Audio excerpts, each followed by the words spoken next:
हुले स्थळ नारोडी येथे सलग 13व्या वर्षी शिवजयंती उत्साहात साजरी. आंबेगाव तालुक्यात भक्तिभाव व परमार्थी क्षेत्रात नावाजलेल्या नारोडी गावातील हुले स्थळ नंबर 2 येथे ऐतिहासिक शिवकालीन प्रात्यक्षिके, विविध खेळ, अहिल्यानगर येथील प्रसिद्ध शिवव्याख्याते डॉक्टर नागेश गवळी यांनी छत्रपती शिवाजी महाराज, राजमाता जिजाऊ आणि छावा धर्मवीर शंभूराजे यांच्या जीवनातील विविध प्रसंगांच्या सादरीकरणातून आपल्या अमोघ वाणीतून श्रोत्यांना मंत्रमुग्ध केले. तर रणरागिणी पथक सोळ यांनी ऐतिहासिक शिवकालीन युद्धकला प्रात्यक्षिक केले. अनेक बालव्याख्यात्यांनी छत्रपती शिवरायांच्या जीवनावर भाषणे केली. शिवज्योत शिवरायांचे जन्मस्थळ किल्ले शिवनेरीवरून आणण्यात आली. तर महिलांसाठी हळदी कुंकूचा कार्यक्रमही ठेवण्यात आला होता व आलेल्या भाविकांसाठी महाप्रसादाचे आयोजन देखील करण्यात आले होते. कार्यक्रमास नारोडी व हुले स्थळ नंबर 2 येथील ग्रामस्थ मोठ्या संख्येने उपस्थित होते.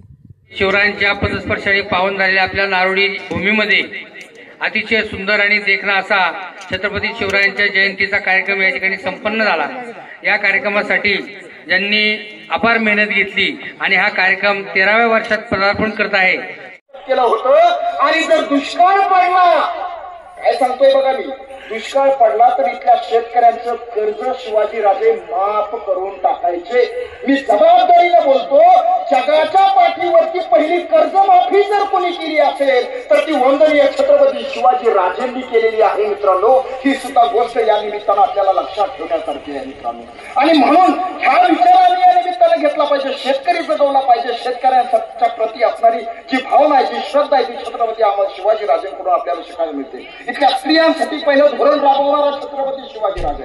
आता आम्हाला महिला धोरण, महिला 1 रुपया गोळा करता. भाऊराव, तुम्हाला आता फिरायची गरज नाहीये. मी तुम्हाला हवी तितकी देणगी देतो. मी तुम्हाला कुठे जायची गरज नाही. मी पाहिजे तितकी देणगी देतो. फक्त एक करा, फक्त एक काम करा भाऊराव पाटील, एक करा. तुम्ही तुमच्या संस्थेला छत्रपती शिवाजीराजेंचं जे नाव दिलंय ना, तेवढं नाव खोडून काढा आणि तिथं माझ्या बापाचं नाव द्या. मी तुम्हाला हवी तितकी देणगी देतो.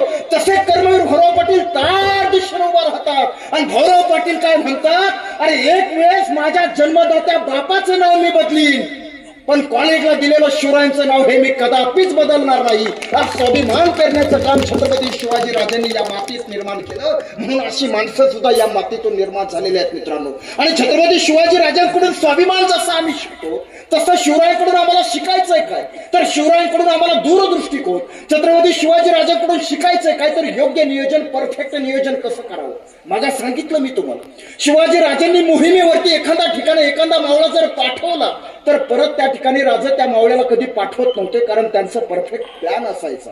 योग्य नियोजन, दूरदृष्टी, योग्य आखणी, बांधणी, त्या ठिकाणी लोक जमा झालेले महत्वाचे. आणि शिवरायांचा हा राज्याभिषेक सोहळा देखणा संपन्न होतोय. आणि देखणा संपन्न होत असताना त्या ठिकाणी एक इंग्रज अधिकारी ज्याचं नाव टॉमस निकोलस उपस्थित आहे. हे त्याचं निरीक्षण आहे, माझं नाही. हा टॉमस निकोलस त्या ठिकाणी उपस्थित आहे आणि तो हा देखणा सोहळा सगळा डोळ्यामध्ये टिपून घेतोय. आणि देखणा सोहळा सुरू असताना, हा राज्याभिषेक सोहळा सुरू असताना त्या ठिकाणी छत्रपती शिवाजीराजांची हत्तीवरून मिरवणूक सुरू आहे. कुठं सुरू आहे? कुठं? रायगडावर. रायगडावरती. कशावरून? हत्तीवरून. रायगड बघितला ना? ज्यांना बघितला असेल त्याला कळलं. रायगडावरती शिवराजांच्या हत्तीवरनं मिरवणूक सुरू आहे. आणि हा टॉमस निकोलस ते सगळं बघतोय. आणि बघत असताना त्या टॉमस निकोलसला प्रश्न पडलाय, अरे ज्या रायगड किल्ल्यावरती वरती चालत येत असताना नाकी दम भरला, इथं वाऱ्याला सुद्धा वरती प्रवेश करायचं म्हटल्यानंतर 10,000 वेळेस विचार करावा लागेल. तिथं राजानं हत्ती आणले कस काय, हा प्रश्न त्या टॉमसला पडतो. कारण इंग्रजांना प्रश्न पडायचे, आम्हाला पडत नाही. आणि त्यांना प्रश्न पडले की ते उत्तर शोधायचे, मुळाला जायचे. आम्हाला प्रश्न पडत नाही, त्यामुळे उत्तर शोधायचा विषय. तो टॉमस निकोलसनं आपल्या बाजूला असणाऱ्या एका राजाच्या मावळ्याला विचारलं, का हो, राजांचा सोहळा अतिशय देखणा या ठिकाणी संपन्न झालेला आहे, पण आमच्या मनात एक प्रश्न आहे, त्या प्रश्नाचं उत्तर आपण द्याल अशी अपेक्षा आहे. मावळा म्हणतो, बोला की काय प्रश्न. कसा तो म्हणतो, इथं राजानं हत्ती आणला कसा. मावळा म्हणतो, मी नाही सांगणार बाबा, हे आमचं गुपित आहे. तो विनोदाचा भाग त्यांचा सुरू आहे. त्याला मात्र त्या ठिकाणी प्रश्नाचं उत्तर भेटत नव्हतं. म्हणून हा जो टॉमस आहे हा थेट राजांच्या जवळ जातो, राजांना मानाचा मुजरा करतो आणि राजांना विचारतो, राजा अहो तुमचा देखणा सोहळा राज्याभिषेक या ठिकाणी संपन्न होतो. प्रचंड मनात अभिमान आहे, आनंद आहे.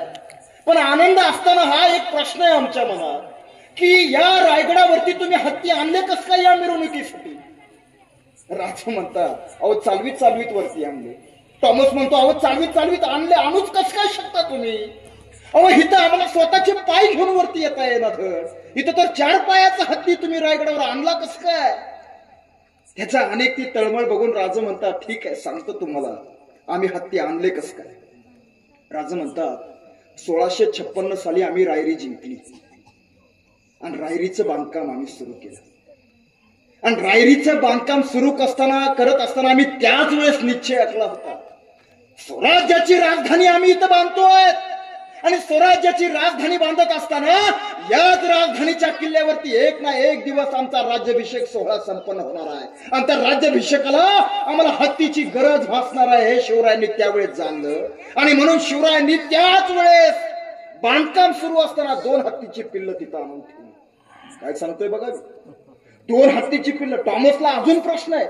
टॉमस म्हणतो राजा समजा तुम्ही हत्तीची 2 पिल्ल आणली खरं आहे, पण ती हत्ती जर मरून गेली असती तर मग कस काय? राजा म्हणले येडा आहे काय? अहो येतानाच मी एक नर आणि मादी आणली होती. मी जी सुरुवातीला आणली ना ती कधीच मरून गेली. मी 2 नर आणि मादी आणली ना तिला जन्माला आलेली दुसरी ही हत्तीची 2 पिल्लं आहेत. म्हणजे इतकं परफेक्ट प्लॅन नियोजन. म्हणजे 1656 ते 74 तब्बल 18 वर्ष. 18 वर्षाच्या नंतरचा हा प्रश्न आहे. 18 वर्षानंतर पडणाऱ्या प्रश्नाचं उत्तर 18 वर्षाच्या आधीच तयार ठेवणारा राजा छत्रपती शिवाजी राजा. मित्रांनो इतकं परफेक्ट नियोजन कसं करावं ना ते शिवरायांकडून आम्हाला शिकता येतं. आणि शिवरायांचा राज्याभिषेक सोहळा राजा झालेले आहे. छत्रपती शिवाजी राजे या मातीचे या स्वराज्याचे राजे झालेले आहेत. आणि ही राजे झाल्याची वार्ता कुणाच्या कानावरती पसरते तर औरंगजेबाच्या कानावरती ही वार्ता पसरते की शिवाजी राजा झालेला आहे. तसा त्याचा दरबार भरतो आणि दरबारामध्ये सगळे सुभेदार त्या ठिकाणी जमा झालेले आहेत. आणि त्या ठिकाणी औरंगजेबाचा त्या दरबारामध्ये प्रवेश होतो. तसा त्याचा जय जयकार सुरू होतो. आणि जय जयकार सुरू असताना औरंगजेब म्हणतो बस करो ये बस, ये अलकाब, ये नारे, ये हुकूमत, ये सब फिजूल की बातें हैं शहजादे. अरे जो तैमूर खान ने कभी शिकस्त नहीं देखी, आज कंधार से लेकर तंजावर तक सारे हिंदुस्तान को मुगलिया सल्तनत में शामिल करने का ख्वाब देखने वाले महाबदर, आज हम ये क्या दिन देख रहे हैं? शिवा ने हमारे आंखों के सामने सारी सल्तनत को तामील कर दी. हमने सुना है शिवा राजा बन गया है. क्या ये दिन देखने के लिए अल्लाह ने हमें जिंदा रखा है? क्या ये दिन देखने के लिए? आखिर क्यों शिवा ने हमारे लाखों के सूबेदारों को शिकस्त दे दी? आखिर क्यों उसे फतेह हासिल हुई, हमें क्यों नहीं? हमारे पास तो सब कुछ है. ये है हमारे मामूजान, इनका नाम तो आप सभी को पता होगा. अमीर उमराव बहादुर मिर्जा शाहिस्ते खान. अरे जब शिवा ने लाल महल पर हमला बोल दिया तब उनकी 3 उंगलियां कट गई, जान बच गई. और ये जान बचाकर दुम दबा के वहां से भाग गए और मजबूत किलों की तरह मजबूत आदमियों को खड़ा कर दिया.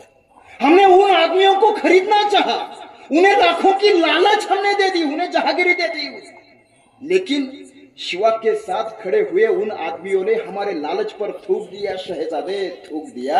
अरे वो कभी रुकते नहीं, वो कभी थकते नहीं, ये कभी झुकते नहीं और ये मरहट्टे कभी बिकते भी नहीं शहजादे. ये मरहट्टे कभी बिकते भी नहीं, ये मरहट्टे कभी बिकते भी नहीं. हमने सोचा था हम दुनिया की हर चीज खरीद सकते हैं, हम दुनिया की हर चीज खरीद सकते हैं, मगर हम जान गए हम दुनिया की हर चीज खरीद सकते हैं लेकिन हम शिवा के साथ खड़े हुए उन आदमियों को कभी खरीद नहीं सके. हम कभी खरीद नहीं सके. क्यों उसे फतेह हासिल हुई? शिवा हमें पता है शिवा कापर है, चालाक है, दागाबाज है, लेकिन उसका चाल चलन दूध की तरह सफेद और सूरज की तरह चमकदार है. इसमें कोई शक नहीं शहजादे, इसमें कोई शक नहीं. अरे दुश्मन के भी औरतों की, मस्जिदों की, उनके फकीरों की इज्जत करना जानता है वो, इसलिए उसकी इज्जत बुलंद मीनार की तरह आसमान को छू रही है. इसमें कोई शक नहीं शहजादे. पुढे जाऊन औरंगजेब काय म्हणतो, शहजादे हम खुशनसीब है, हम खुशनसीब है. हमें दुश्मन भी क्या मिला तो शिवा जैसा मिला, हमें दुश्मन भी क्या मिला, तो शिवा जैसा मिला. अरे दुश्मनानं सुद्धा माझ्या राजाचं कौतुक करावं, असा आपला राजा होता. जबाबदारीनं बोलतो. अलीकडची परिस्थिती फार वाईट आहे. होऊ दिला तर शिवरायांनी त्या सकोजी गायकवाडचे दोन्ही डोळे कलम करायचं काम केलं. याला म्हणतात न्याय व्यवस्था. जबाबदारीनं आपल्या समोर ते एक विधान करू इच्छितो. जबाबदारीनं या देशामध्ये आदिलशहाच्या दरबारामध्ये स्त्रिया नाचायच्या, निजामाच्या दरबारामध्ये स्त्रिया नाचायच्या, मोगलांच्या दरबारामध्ये स्त्रिया नाचायच्या, लाल महालावरती शाहिस्ते खानाच्या दरबारामध्ये स्त्रिया नाचायच्या, शनिवार वाड्यावरती सुद्धा पेशव्यांनी सुद्धा स्त्रिया नाचवलेल्या आहेत. पण जगाच्या पाठीवरचा एकमेव माझा राजा असा आहे की ज्या राजाच्या दरबारात कधी स्त्रिया नाचलेल्या नाहीयेत. मित्रांनो, ही गोष्ट लक्षात ठेवा. स्त्रियांना नाचवण्यापेक्षा त्यांना वाचवण्यासाठी लढणारा माझा हा राजा होता. स्त्रियांना संरक्षण देणारा माझा हा राजा होता. याचा आम्ही कधी विचार करत नाही. हा शिवरायांचा हा विचार आम्ही कधी स्वीकारत नाही. मित्रांनो, ही वस्तुस्थिती ज्या निमित्तानं आम्ही लक्षात घेतली पाहिजे. आणि म्हणून छत्रपती शिवरायांकडून काय शिकायचं आहे आम्हाला? छत्रपती शिवरायांकडून आम्हाला संस्कार शिकायचे आहेत. आणि संस्कार देणारी कोण? जिजाऊ. कारण जिजाऊ होत्या म्हणून शिवाजी राजे घडले हे नेहमी आम्ही ऐकत आलो, बोलत आलो. पण जिजाऊ मात्र काय पुढे घडताना दिसत येत नाही. कारण शिवाजी राजे घडले पण त्यांना घडवणाऱ्या जिजाऊ तितक्याच महत्वाच्या आहेत ना. आणि जिजाऊ आता जिजाऊ जन्माला येत नाही, त्यामुळे शिवाजी राजे जन्माला यायचा प्रश्न आमच्याकडे उरतच नाही.